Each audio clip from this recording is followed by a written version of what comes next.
మహిళల కోసం central bank of India ఇప్పుడు మీకు అందిస్తోంది గృహ రుణం. అతి తక్కువ వడ్డీ రేట్లకే ప్రత్యేక సెంటు గృహలక్ష్మి. పూర్తి వివరాలకు వెంటనే సంప్రదించండి 18003030. గత 2-3 రోజులుగా రాష్ట్రంలో జరుగుతున్నటువంటి పరిణామాలను బీఆర్ఎస్ పార్టీ నేతలను అయోమయానికి గురి చేస్తున్నాయి, ఒక అభద్రతా భావానికి గురి చేస్తున్నాయి అన్నటువంటి ఆందోళన బీఆర్ఎస్ వర్గాల్లో కనిపిస్తుంది అంటున్నారు. ఈ నిన్న మొన్న జరుగుతున్నటువంటి పరిణామాలు ఈ పరిస్థితికి అద్దం పడుతున్నాయని చెప్పి చెప్తున్నారు. తాజాగా ప్రస్తుతం స్టేషన్ కన్పూర్ నియోజకవర్గానికి సంబంధించి మాజీ ఎమ్మెల్యే తాటికొండ రాజు గారు, మాజీ డిప్యూటీ సీఎం గారు ఇక్కడ ప్రస్తుతానికి మనతో ఉన్నారు.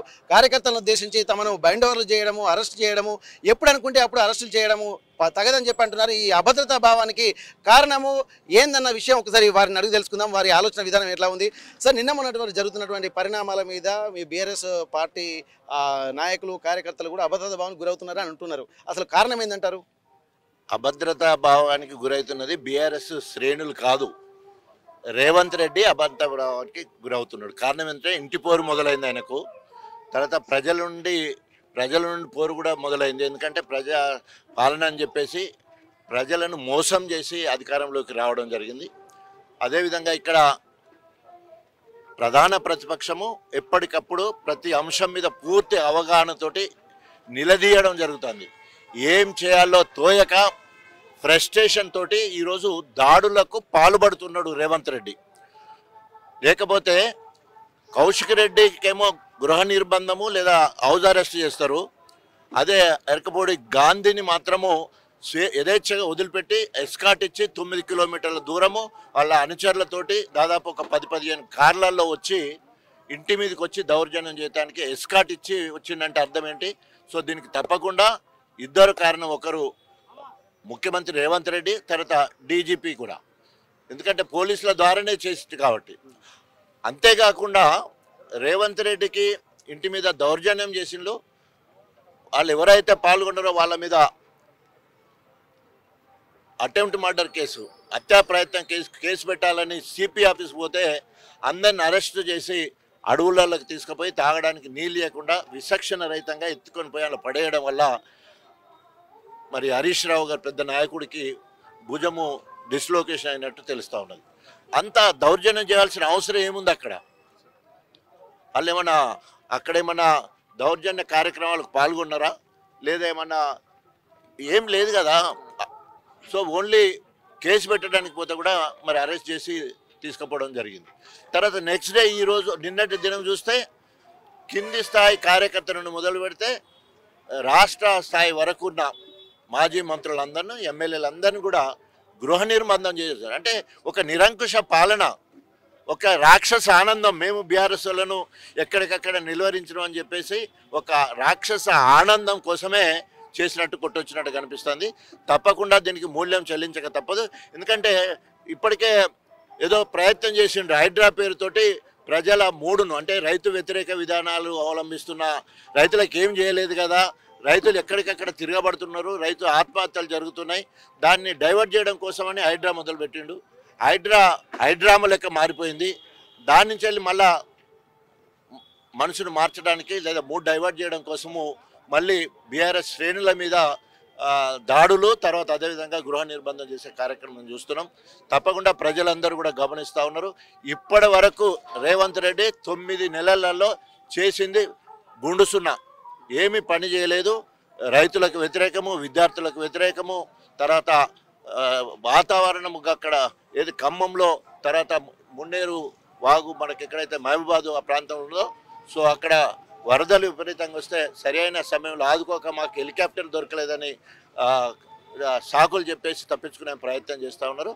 సో ఇట్లా ప్రతి దాంట్లో కూడా వైఫల్యం చెందుతున్న రేవంత్ రెడ్డి తప్పకుండా మూల్యం చెల్లించాల్సి వస్తుంది. ఓకే, ఇక్కడ పార్టీ అంతర్గత వ్యవహారాల విషయాలు అని చెప్పి ఇక్కడ అంటున్నారు. కాకపోతే అరికపూడి గాంధీని ప్రశ్నిస్తే ఆయన కూడా ఏమంటున్నారంటే, నేను ఏ పార్టీలో ఉన్నానో అసలు స్పీకర్ గారికి తెలుసు కదా అని చెప్పి మళ్ళీ కొత్త క్వశ్చన్ ఏందన్నటువంటి వాదన. అసలు మీ ఉద్దేశం చెప్పండి, అసలు అరికపూడి గాంధీ గారు మీ పార్టీలో ఉన్నారా లేకపోతే ఇంకా అధికార పార్టీలోకి వెళ్ళాడు అనుకోవచ్చా? అరికపూడి గాంధీ డ్యూయల్ రోల్, అవ్వ కావాలి బువ్వ కావాలన్నట్టున్నది ఆయన ముచ్చట. ఎందుకోసం అంటే అటు ఎమ్మెల్యే టెక్నికల్గా గెలిచింది బీఆర్ఎస్ పార్టీ పక్షాన. ఫిరాయింపుల చట్టం చెప్పేది ఏంటి అంటే, ఒకవేళ కనుక నువ్వు పార్టీ మారేది ఉంటే ప్రాథమిక సభ్యత్వానికి, ఎమ్మెల్యే పదవికి రాజీనామా చేసి నీకు ఇష్టం ఉన్న పార్టీకి పోయి అక్కడ గెలవాలా. అట్లా కాకుండా ఇది కావాలి ఏదో అంటారు కదా, రాత్రి భూ ఉంటే తింటా వండేదాకా ఉంటా అన్నట్టు రెండు కూడా కావాలనే విధంగా ఈరోజు మరి గాంధీ గారు ఏదైతే ఉన్నదో ఆయన అలాంటి పన్నాగంతో జిత్తుల మరి నక్క లెక్క ఆ పదవిలో ఉండాలని పిఏసి పోస్ట్ కోసము మరి ఆయన చేసే కార్యక్రమం. అంతేకాకుండా తగుదునమ్మా అని చెప్పేసి ఒకవేళ కనుక 11 గంటలకు మీ ఇంటికి వస్తాను కౌశిక్ రెడ్డి అన్నాడు, పోకుండా గృహ నిర్ధారణ చేసి ఆగిండు. నువ్వు రాలేదు కదా నేను వస్తా అని పోవడం ఎంత మటుకు సహనం చేస్తా అంటే ఎంత దౌర్జన్యంగా పోయి ఇంటి మీదకి పోయి ఎట్లా దౌర్జన్యం చేసినా మనం చూసినాం. సో కాబట్టి ఒకవేళ కనుక టెక్నికల్గా ఆలోచించినప్పుడు ఒకవేళ కనుక నువ్వు బీఆర్ఎస్ పార్టీ కానీ గత పచ్చి అబద్ధం ఎందుకు, పక్కా 3 కాంగ్రెస్ కండువ వేసుకొని ఇది దేవుని దగ్గర వేసే కండువ అని చెప్పాల్సి అంత దౌర్భాగ్యం ఎందుకు? ధైర్యం ఉండేదంటే బాగా అభివృద్ధి చేసే పార్టీలకు పోయినావు కదా, కాంగ్రెస్ పైన గొప్పగా చెప్పుకోవాలి కదా. ఆ పదవి ఏమున్నా చెప్పు, మళ్ళీ ఏ పదవి ఇవ్వచ్చు, ఏ పదవి లేకుండా మంత్రి పదవి కూడా ఇవ్వచ్చు. నువ్వు ఎమ్మెల్యే లేకుండా కూడా రూలింగ్ గవర్నమెంట్లో ఉంటే మంత్రి పదవి ఇవ్వచ్చు, తర్వాత ఎమ్మెల్సీ చేసుకోవచ్చు 6 నెలల్లో. సో కాబట్టి అనేక రకాలుగా ఉన్నప్పటికీ కూడా మరి ఆ రకంగా అంటే ఓన్లీ డిక్టేటర్షిప్ కొట్టొచ్చినట్టు కనబడుతుంది. ఓకే, పార్టీ ఫిరాయింపుల విషయానికి వస్తే స్టేషన్ గణపూర్ నియోజకవర్గానికి సంబంధించి కూడా అదే పరిస్థితి తలెత్తింది అనుకోవచ్చు. ఎందుకంటే మొన్న నోటీసులు కూడా హైకోర్టు నుంచి నోటీసులు వచ్చినటువంటి సందర్భము. ఒకవేళ రెస్పాండ్ కాకపోతే 4 వారాల్లో మేమే సుమోటోగా తీసుకుని నిర్ణయం తీసుకుంటామని చెప్పన్నారు. ఇప్పుడు తను కూడా మరి సుప్రీంకోర్టుకు వెళ్ళేటువంటి ఆలోచన కూడా చేస్తున్నట్టు తెలుస్తుంది. దీనిపై మీ స్పందన ఏంటి? ఇక తినబోతూ రుచి ఎందుకు అనే సామెత ఒకటి ఉన్నది. కడియం శ్రీహరి నైతిక విలువల గురించి మాట్లాడతాడు. సో నైతిక విలువల గురించి మాట్లాడేట డివిజన్ కోర్టు కానీ లేదా సుప్రీంకోర్టు కానీ పోవడం ఎంత మటుకు సమంజసం. అంటే నువ్వు పక్కా గెలిచింది బీఆర్ఎస్ పార్టీలో, బీఆర్ఎస్ బీఫామ్లో, బీఆర్ఎస్ పార్టీ ఫండ్తో గెలిచి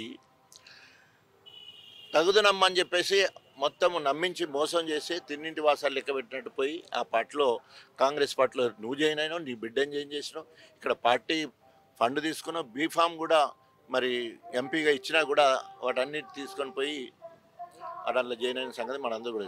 మళ్ళీ ఇంకా ఏమిటి కోసం పోతున్నావు అన్నట్టు ఎట్లా పోతున్నావు నువ్వు? ఈ పార్టీలో కాదు ఇది మంచిది కాదని పోయినప్పుడు దీనికి రాజీనామా చేయాలి. ఇప్పుడు ఉదాహరణకి నేనున్నాను 2011లో, నేను అప్పటికి 15 సంవత్సరాలు నేను కాంగ్రెస్ పార్టీలో ఉండి 15 ఏళ్ళ కాంగ్రెస్ పార్టీ సీనియారిటీ ప్రాథమిక సభ్యత్వానికి రాజీనామా చేసి అక్కడ గెలిచిన ఎమ్మెల్యే పదవికి అధికారం కేంద్రంలో రాష్ట్రంలో అధికార పార్టీలో ఎమ్మెల్యేగా ఉండి ఎమ్మెల్యే పదవికి రాజీనామా చేసి ఉద్యమ పార్టీలో మెంబర్షిప్ తీసుకొని ఆనాడు టీఆర్ఎస్ పార్టీలో జాయిన్ అయ్యి అక్కడ గెలిచి తెలంగాణ వాదాన్ని ఆకాశానికి ఎత్తుకునే పరిస్థితి చేసిన. ఒకవేళ నువ్వు నమ్మిన సిద్ధాంతం కరెక్ట్, కాంగ్రెస్ పోతేనే అభివృద్ధి అవుతుంది అన్నప్పుడు బేషరతుగా ఇక్కడ రాజీనామా చేయాలి, ప్రాథమిక సభ్యత్వం వదిలేసేయాలి. అక్కడ పోయి ఇగో నేను అభివృద్ధికి పోతున్నా, నేను పోయినా కాబట్టి స్పెషల్ ప్యాకేజ్ ఇది పట్టుకొచ్చిన, స్పెషల్ డెవలప్మెంట్ నుంచి ఇది పట్టుకొచ్చిన, సిడిఎఫ్ నుంచి గింత తెచ్చిన, కొత్త ఇండస్ట్రీ ఒక ఫ్యాక్టరీని మంజూరు చేయించుకొచ్చిన, ఏదన్నా ఒక ప్రాజెక్ట్ తీసుకొచ్చారంటే ఆ నిజమైన పోయినందుకు అని చెప్పేసి ప్రజల నిమ్మకం ఉండటానికి అవకాశం ఉంటుంది.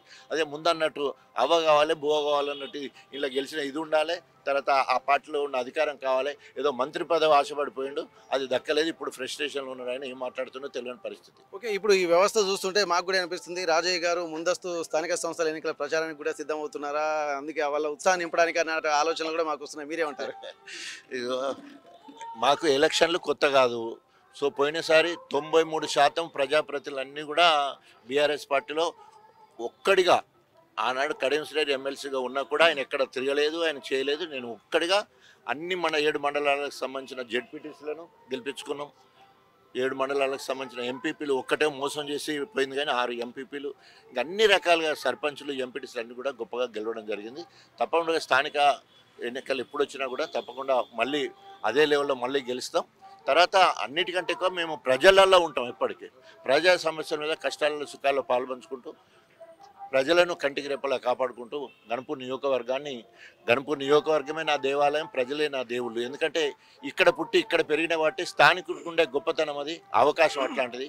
సో గెలిస్తే ఉండు ఓడిపోతే పోవడం అనేది ఏం లేదు, ఎప్పుడు ఇక్కడే ఉండేవాడిని. రేపు చనిపోతే కూడా ఇదే గణపురం గడ్డ హెడ్ క్వార్టర్ అయిన ప్లేస్, ఇక చనిపోయినా కూడా ఇక్కడే నన్ను బోధ పెడతారు. సో అట్లాగే ప్రజలు కూడా అట్లే సేవ చేసుకుంటూ ఉంటారు. అయితే ఇప్పటి వరకు రాష్ట్రంలో కొంత ఇబ్బందికర పరిస్థితులు ఉన్నాయి, కానీ అభద్రతా భావానికి గురవుతుంది తాము కాదు అని చెప్పి అంటున్నారు. ఒక నిరంకుశ పాలనతో అనేక మంది ఇబ్బందులు పడుతున్నారు. అలాగే పోలీస్ బాస్ కూడా ప్రత్యేక అధికారులు కట్టబెట్టడాన్ని కూడా ఇక్కడ చాలా తీవ్రంగా విమర్శిస్తున్నారు. ఎందుకంటే ప్రజలను సంక్షేమ వ్యవస్థపై దృష్టి పెట్టాలి తప్ప ఒక అణచివేతకు గురి కావద్దని చెప్పి అంటున్నారు. ఏది ఏమైనప్పటికీ కూడా నియోజకవర్గ ప్రజలు నాకు దైవంగా అంటున్నారు. రాబోయే రోజుల్లో కూడా బీఆర్ఎస్ పార్టీకి సంబంధించినటువంటి వ్యవహారాలు ఎక్కువ జరుగుతాయి. స్థానికంగా అభివృద్ధి కార్యక్రమాల్లో ప్రజలలో ఉండే మనుషులం కాబట్టి ఖచ్చితంగా రాబోయే స్థానిక సంస్థల ఎన్నికల్లో కూడా బీఆర్ఎస్ పార్టీకి ప్రజలు పట్టం కడతారన్నటువంటి ఒక ధీమా వ్యక్తం చేస్తున్నటువంటి పరిస్థితి. స్టేషన్ గణపూర్ నుండి కెమెరా పర్సన్ రాజుతో వెంకటరత్నం, RTV వరంగల్. మరిన్ని వీడియోస్ కోసం ఛానల్ ని సబ్స్క్రైబ్ చేయండి. లేటెస్ట్ అప్డేట్స్ కోసం వాట్సాప్ ఛానల్ ని ఫాలో చేయండి. అండ్ లింక్ డిస్క్రిప్షన్ లో ఉంది.